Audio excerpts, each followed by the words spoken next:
Hey guys, my name is John, founder and CEO of Zenbird. Today I want to talk a little bit about financial modeling for SaaS companies.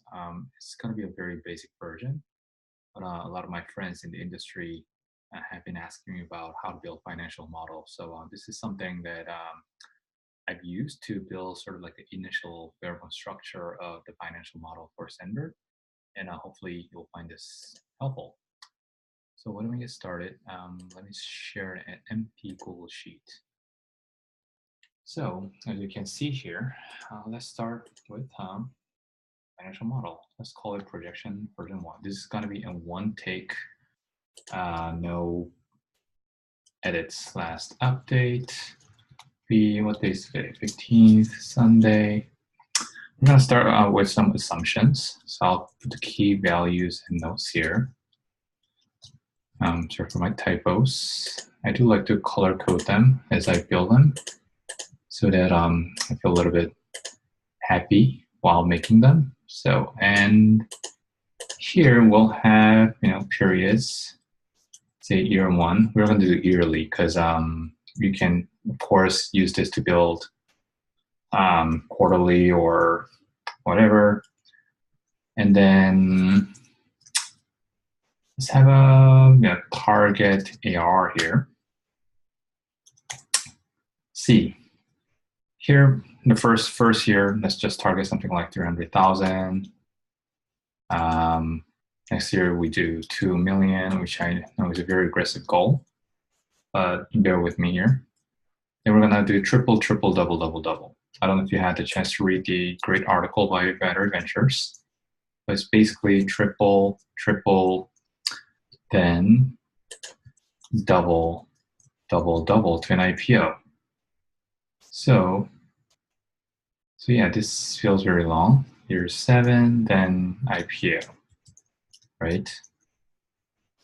Let me get this right. Triple, triple, double, double, double. Yep. So if you can build a business like this, you'll be massively successful and you'll become a unicorn company that goes public. Hold on, I don't see the alignment cells here. So I'm gonna make this screen a little bit bigger. Cool, all right. Target ARR. Let's see, you have a pricing model of 3 different tiers: SMBs, mid-market, enterprise.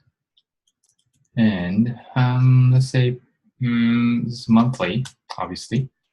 SMB would be like $99 a month. Mid-market would be $4.99. Enterprise might pay you $19.99. Just hypothetical. We can always change this later. C. And let's make some assumptions here. Obviously, this is a top-down model instead of the bottom-up model. I actually recommend creating a bottom-up model when you're discussing with VCs, but this sort of top-down model will be helpful in helping you sort of understand, in order to grow to a certain scale, what kind of things you'd have to do to reach those goals. So SMB, let's say the contribution is like what, 60? No, let's go with the enterprise first. There will be 0 enterprises in the first year, obviously. Mid-market, let's give it 40%. SMB will be 1 minus this minus this. So you'll have 60%. Let's just make it all this. And obviously make this all our percentage. Mid-market, next year you'll get 45%, 5% enterprise. Just fill out the enterprise here.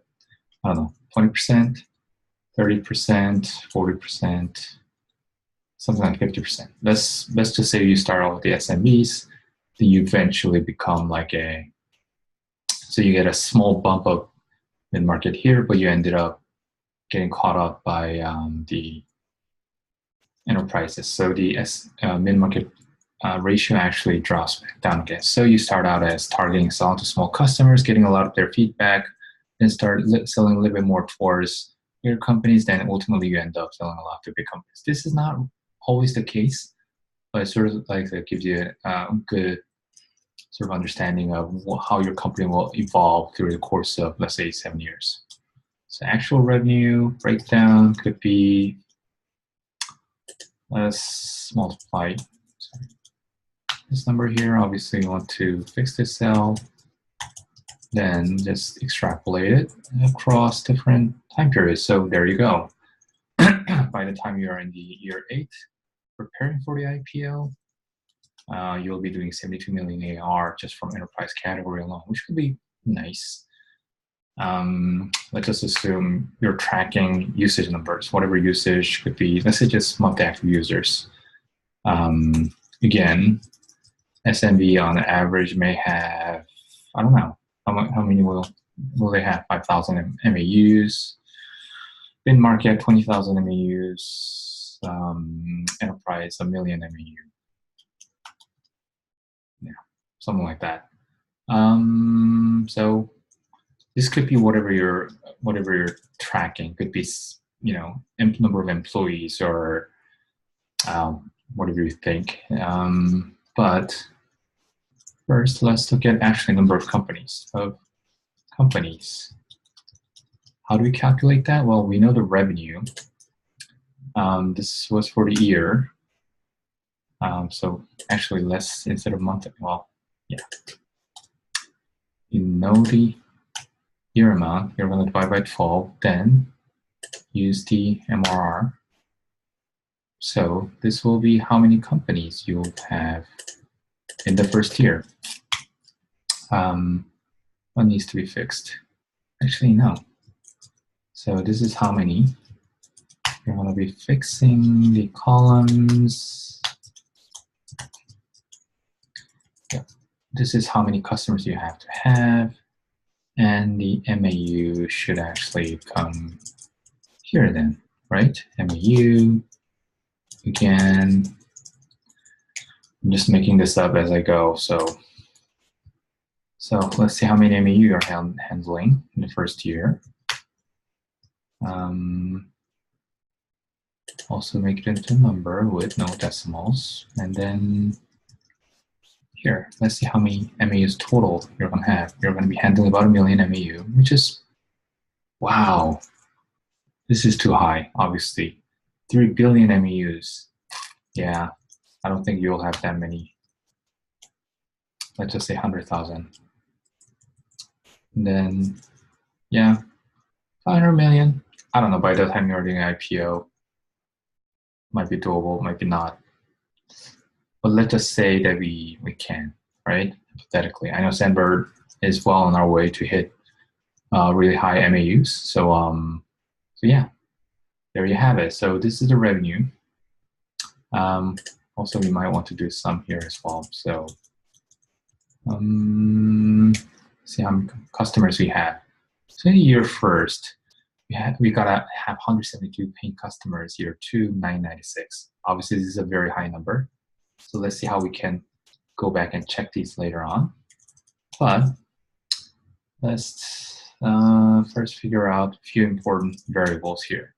So costs. We're gonna go with costs. We want to start with people. How many people you're gonna need? Let's start with engineering because we are a SaaS company.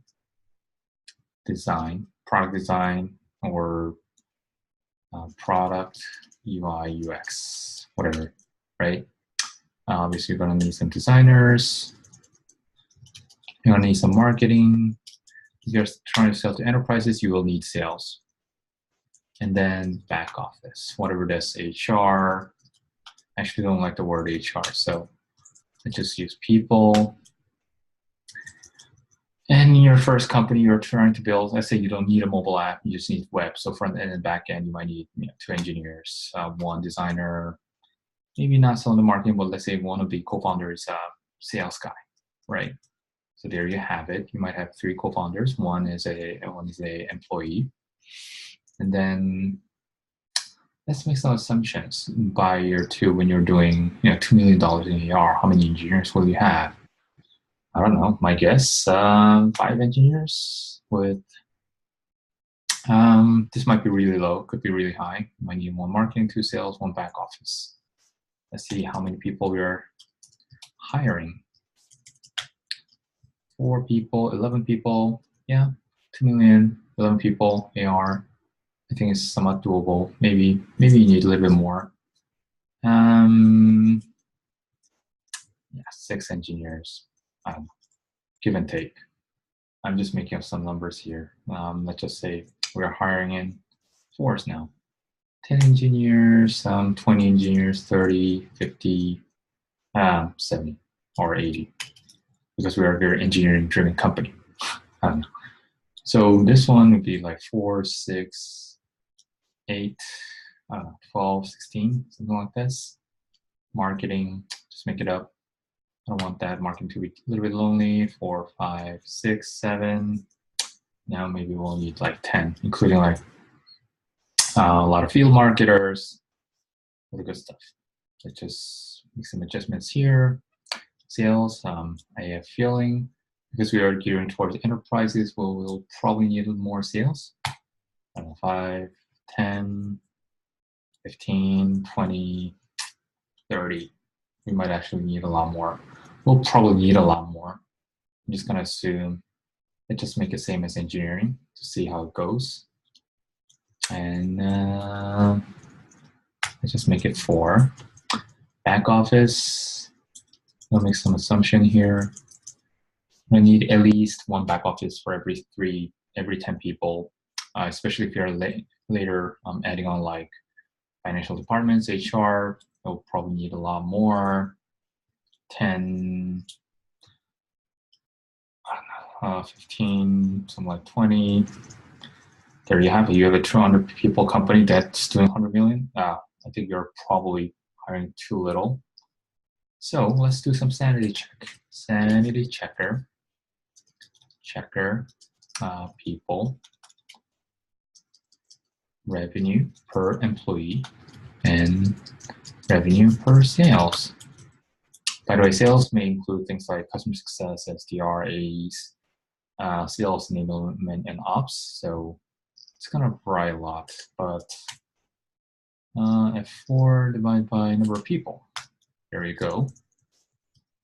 Ooh, yes. See, we're definitely under hiring, because if you're making 700K per employee, you're really, really capital efficient. But if you're running a company in the Bay Area, that's going to be totally unrealistic, unless you're like Google or you have like a monopoly. So again, revenue divided by salespeople, just to see what their quota might look like. Actually, the quota seems to be okay. Let's say you're selling to enterprises. You've done a bit of sales after 7th year. You know, your quota might be 1.8, 1.5 million, or 2 million, depending on how easy it is to sell. But let's make everyone's lives easier. Let's hire a little bit more sales. 1.6, 100 people. 1.4 million. Yeah. Let's just say 1.6 million, give and take. So who do we think we're missing here? Maybe we'll need a little more financial guys, a little more on the marketing side, a little more on the design side. I don't know what kind of product this is. Could be UX, UI heavy. But I have a feeling that we might actually need a lot more. But wow, this is extremely capital efficient business. Yeah, I'll just add a few more here. 15. Yep. 100 on the product, 100 on the marketing sales. Yeah, 90. All right, let's just start with these. We don't want to take too much time here. How about marketing? So marketing here is non-hire, but things like performance.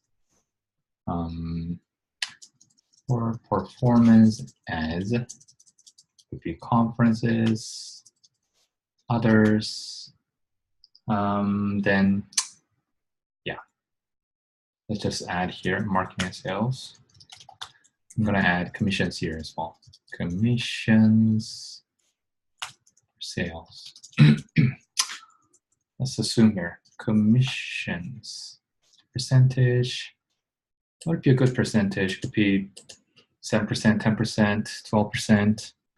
Just assume something like 8%, an average from revenue or AR. So there's F4 times this. So you're paying, of course, the first year could be founder sales, so you might not giving out any commissions. Performance ads. So how do you assume advertising here? I don't know. Let's just assume a random number. I know we're not supposed to do this, but let's say $3,000. You're spending $3,000 12 months, and then I want to make all of this dollars. And then how fast are we increasing them? We're probably increasing at the speed of the revenues increase. Could be higher, could be lower. Times this. So if we do that, this will be how much we'll be spending in marketing.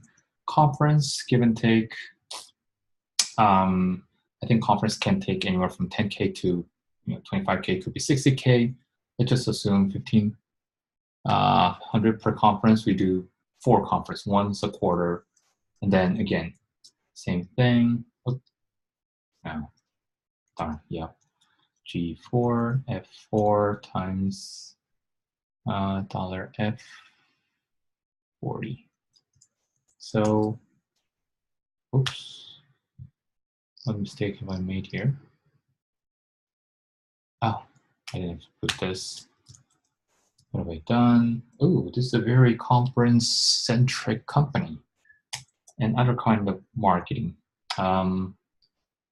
What else? What kind of marketing will happen here? I actually don't know. So let's use an overhead. Others percentage is 15% of performance and conference. So what I'll do is I'll add this plus this, then times this, 15%. I actually don't know what that's gonna be, but I'll just assume as a general rule of thumb, 15% is always a good sort of management buffer. And let's do Sanity Checker here. Sanity Checker for marketing. CAC of marketing. By the way, in actual full CAC, you should also be thinking about, oh, here we didn't actually calculate the salaries of people. So 1, 2, 3, 4, 5, 6. For me, 6 above. Number. Yeah. What would be the average salary? Salary. This is really hard to guess, but assuming engineering, I don't know, 150K. Design, no offense to design guys, but let's just assume or 120K for everyone else. I think sales, so you gotta think of sales, commission is separate, right? So this would be base salary, the commission would be whatever. So let's just say 120K base for enterprise sales, back office. I have a feeling it's gonna be a little bit lower. Just use this. How many people do we have here times here? Yeah.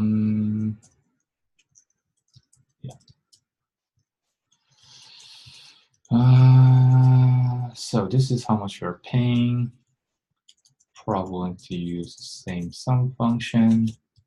Oh, so see, we're spending a lot on people. And this sum marketing and sales. Oh, this marketing sales is quite expensive as well. So CAC of marketing. We've spent, and I should be adding sales commissions, but let's just ease of calculation. Let's just use this. How many companies do we have? We're spending about 783. So this is what the CAC for marketing, not fully counting headcount for both sales and marketing, which you can actually do. Let's try this. CC of sales and marketing, everything included, including people. This would be, you want to add this plus this divided by number of companies. In this case, we'll make it, well, not too much more expensive, which is surprising. All right, that's your customer acquisition cost.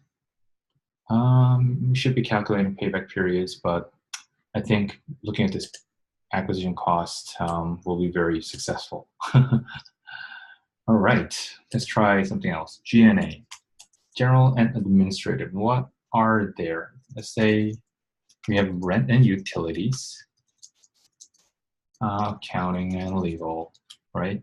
What else? What else? We can go on travels like business trips, customer meeting, again, management buffer. So for G&A is tricky because let's say we use something like co-working space. I won't name specific brand, but I tend to prefer a few well-known ones. Let's say $600 blended. Let's say if you're using a private suite, it could be like $1,000 to $1,500 a month. But as you grow and scale, this can actually go down if you're getting your own space at a certain scale. Travel per person or per year per person. Let's just say on average you travel internationally to meet customers in Europe, get hotels, blah, blah, blah. Get the picture. We can always adjust this later on. 15%, this is buffer. So what do we have here? We have rent times number of people. And also we have to fix this. Accounting and legal. So this is tricky because let's say you're using some kind of firm or you're closing your seed round, could be anywhere from 10 to 20K. I'm just gonna hard code it. Let's just say 20K. Travel, all dollar amounts again. 20K. Let's say you use something like Atrium, which is our legal counsel, or anyone else. But let's just say assume $3,000 a month. This is not the cost of Atrium, but I'm just gonna assume $3,000 a month. And then I don't know what would be a good proxy here. I'm just gonna make up some numbers. Should it be based on the revenue? Let's see what the revenue looks like. So H4 divided by G4 times this. Does this look too crazy? We'll see. Travel, we times this by the number of employees. I know not everyone's going to travel, right? It's just going to be salespeople or not. Let's see how much this becomes. Miscellaneous, 15% buffer. So I'm just going to times this, times that. I'm going to make all this and sum. If it goes like this. So this looks pretty high, but let's just play along. Oh, we forgot COGS, cost of goods sold. Let's make some assumptions here. What would be server cost per, what was our metric? Monthly active user. So I don't know, 1 cent, 2 cents. This is just random number. Server costs. We multiply this by, what was the MAU, total MAU, total MAU? Ooh. Does this look right to you? I actually don't know. Let's see. This looks pretty high, but we'll play along again. If you're selling to enterprises, you might need some compliances. Like, I don't know if you're I don't know if you guys are familiar, but there's a thing called SOC 2, ISO 27001, blah, blah, blah. There's GDPR that's coming up. It's a big headache. First year, you don't care because you're not selling to enterprise. Second year, maybe you're selling to some of the earlier enterprises who don't really care and they're only paying you for a teeny tiny amount. Maybe after that, you pay, I don't know, $300,000 to get consulting and everything. Let's just say it's an annual thing that you just have to continuously do, especially SOC 2 and ISO. Those are all something that you have to maintain. Oh, then there are payment fees. What happened here? I'd like to make sure everything's payment fees, credit card, whatever charges. Let's just assume 20.5% credit card and etc. International wire fees, blah blah blah. So that'd be your payment fees, and that'd be coming from your revenue. So, am I getting this right? Right, F4, yep. Still sharp. So yeah, let's see. This is assuming just this, but I'm sure there will be other things. If you have hardware, of course, there will be other basic manufacturing costs. So quick sanity check. Sanity checker, gross margin. Let's see. What's our gross margin on this thing? So how do you calculate gross margin? Basically, you look at you look at the COGS ratio out of revenue. So we have an 89% gross margin, which is pretty good actually. Oh, okay. Look at it. Look at here. So targeting somewhere between 70 to 90% gross margin is pretty good for a SaaS company. So right now we have a pretty good SaaS company, which is cool. All right. Let's just make sure we draw certain lines here so that we can sort of like highlight.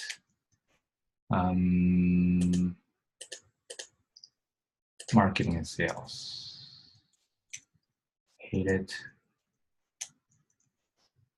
To draw the line all the way. Marketing and sales. People. So these are all people, but people dollar amounts are here. So I'm just gonna put it here. Salary. So let's look at the total cost here. Total cost would be, no, actually, we want to be smart about this. How smart? Usually cost comes first, then we call it R&D, marketing and sales, G&A. What are the COGS here? The COGS were here. R&D would be basically your engineering plus design. Do you have any other stuff here? No, we didn't put a lot of hardware stuff in here, but let's just assume they have been blended into the salary. Plus overhead, meaning these are including hardwares, right? Hardware. Cool. Marketing and sales. So what you want to do is, it really depends on the accounting of the company, but I recommend accounting for marketing and sales headcount salary as well as these other amounts. Then we have G&A. G&A would include the back office salary plus the G&A. There we have it. Probably want to add some sanity checkers, or bear with me here.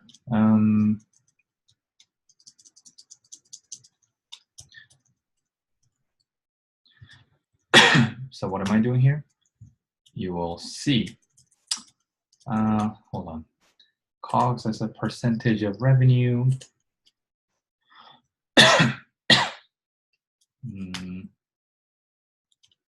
4%.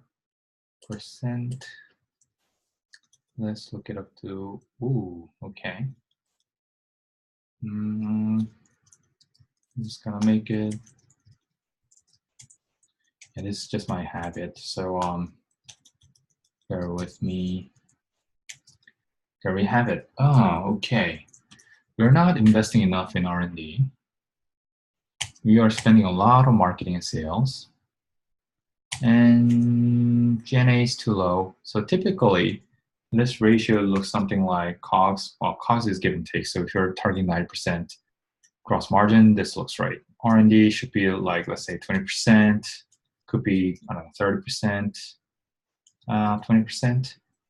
So this would be 57% if this is assuming 30%, but now we have 20%. This should look something more like 30%, 40%, I don't know, 25%. 20% looks good enough. So this should be 90%, right?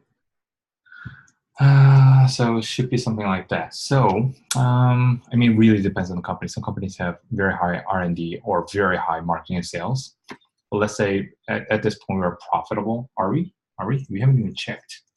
So let's just add all this to see what our costs look like. And then we haven't, what have we not looked at? We have not looked at income. So I would add something like 5 lines on top. Income. I know this is not 100% accurate EBITDA, but fundraising, let's see how the cash balance will look like. Cash position. Because we are a startup, we want to be careful how much cash we have left in the bank. How much do we spend? Ooh, first year is going to be tough. Let's look at, ooh, we are extremely profitable later on, which is good, yes. By 4. And these are all percentages. I like looking at 1 decimal below. Cash position. So this obviously will be our starting cash position. No, actually, if we fundraise plus this, right? And this would be this plus fundraising. And we'll just extrapolate that. So you're actually operationally cash flow positive in year 4. Year 4. So let's say we gotta get to here. Our lowest cash position will be negative 2.8 million. But one thing that we have to be careful is this is target AR. To be accurate, this is target ending AR. Oh, no, dismiss. I don't know what that is. Do you know what the real AR will look like? Which scares me quite a bit. So what I'd actually do is here this will be real AR recognized, or and ending AR. And ideally, we actually want these to be ending ARs, but this I'd actually assume this will be half of this because we are starting with 0, right, in the first year, and this will be actually be this plus this divided by 2, roughly. Get what I'm saying, right?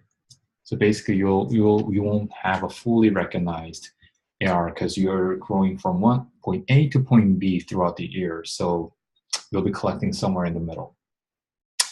So if we do that, we have a pretty bad business, which is bad. Oh, wow. Okay. So we got to do something about this. This doesn't look good. How do we build a profitable business? This year we're losing a lot of money, so there's no profitability here. Let's modify some triggers here. Where are we spending the most? we're spending a lot on R&D, a lot of marketing and sales. So our marketing and sales is terribly inefficient here. So what are the biggest levers here? Marketing and sales. There's officially commissions, hiring, and conferences. From this perspective, I think conferences, we're going too much, maybe.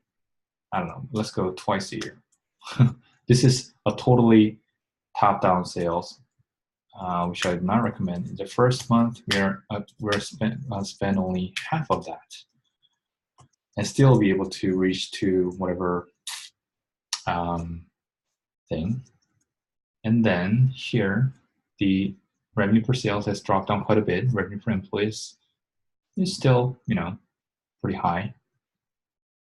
There's commission. Commissions is from AR, so you can't really do much about it. Others have dropped down quite a bit. How's the EBITDA looking? Oh, we're back in business. We're profitable. And we actually are cash flow very negatively impacted. But trust me, if you're doing 2 million in AR with 90% gross margin and growing at the speed, you will be able to raise money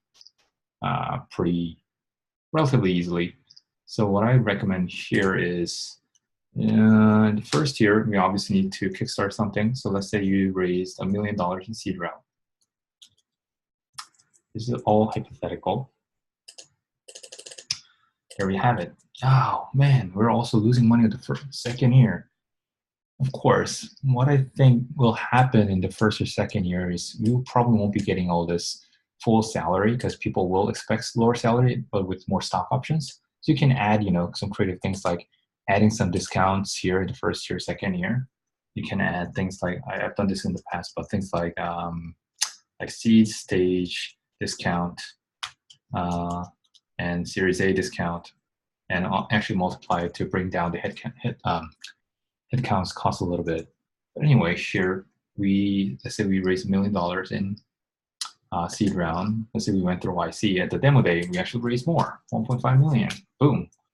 By the end of the year, we are losing a lot of money in the second year, so we got to do something about this. So what can we actually do? Okay, let's say we don't spend as much money here. We spent, I don't know, 70% of this. We don't go to conferences. We only go to half of the conferences here, which impacts the later stage revenue as well. But you might want to revisit that later on. Yeah.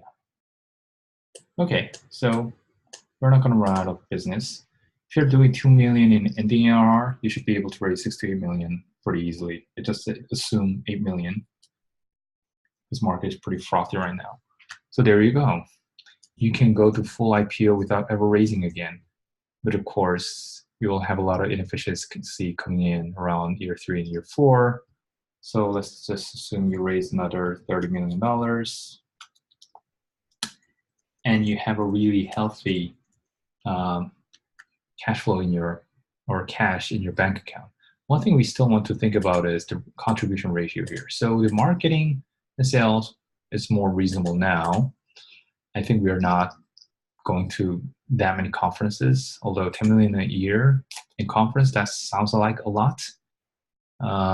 Performance and marketing, 9 million. Yeah, I can see that happening. Seems like I'm definitely biased here. CAC seems to be a little bit low, given the enterprise sales.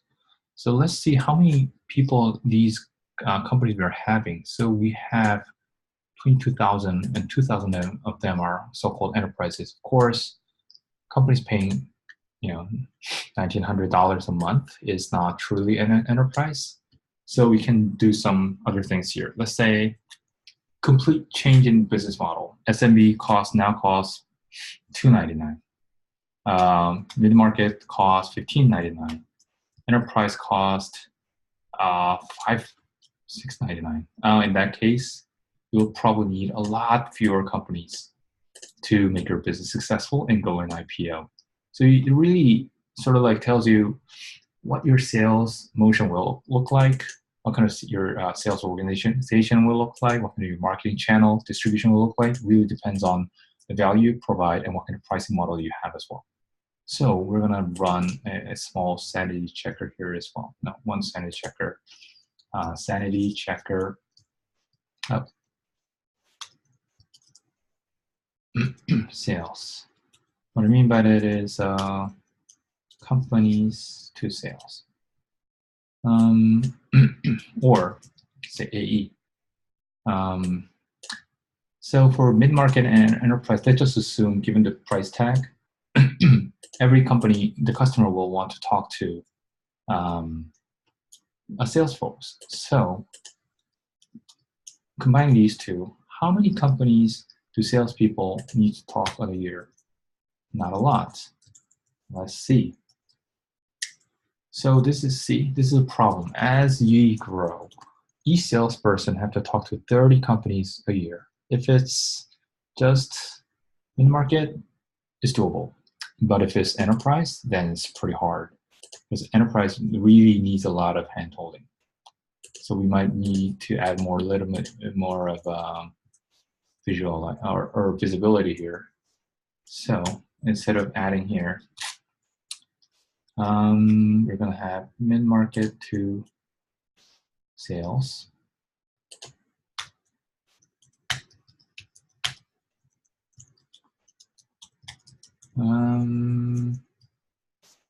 Okay, so turns out it's might actually be doable.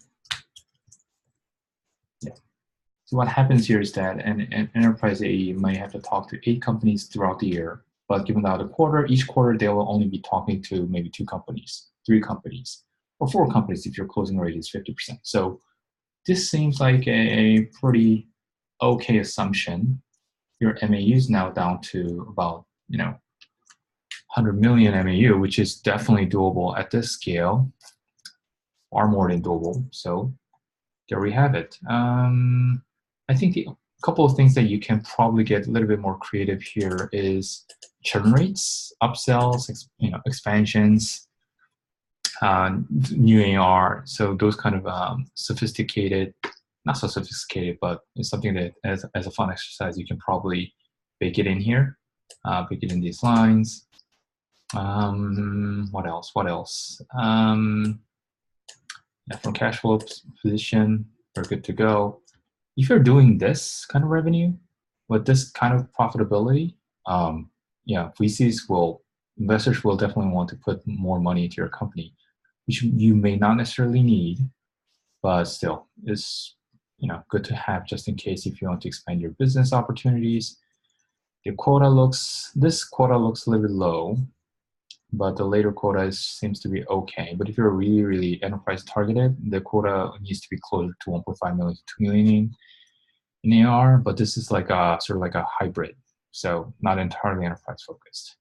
Looks a little bit high, but it's okay. Again, marketing, this is completely arbitrary.